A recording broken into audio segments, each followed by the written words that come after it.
आजपासून राज्यातील लाडक्या बहिणींना सन्मान निधीचं वाटप केलं जाणार आहे। तब्बल 2,52,00,000 लाभार्थी महिलांना एकत्र हप्ता आजपासून दिला जाणार आहे।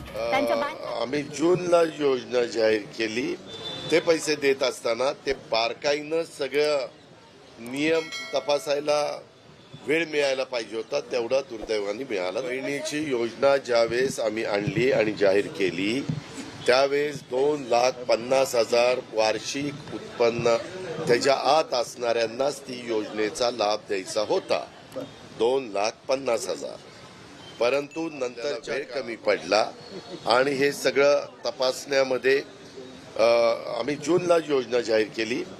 आम्हाला ऑगस्टमध्ये आम्ही पहिले जुलै ऑगस्टचे पैसे दिले, ते पैसे देत असताना ते बारकाईनं सगळं नियम तपासायला वेळ मिळायला पाहिजे होता, तेवढा दुर्दैवाने मिळाला नाही।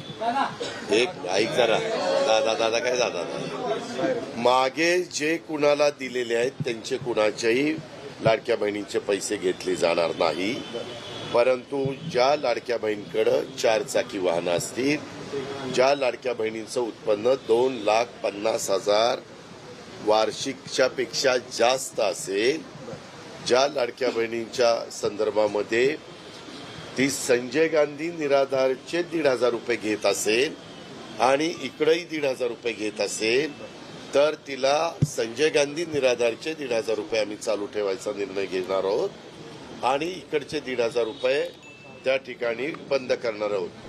लाभ देताना कुठल्या तरी एका योजनेचा लाभ लाभार्थ्यांनी घ्यावा अशी शासनाची भूमिका पहिल्यापासूनच राहिलेली आहे। अरे थांब रे बाबा,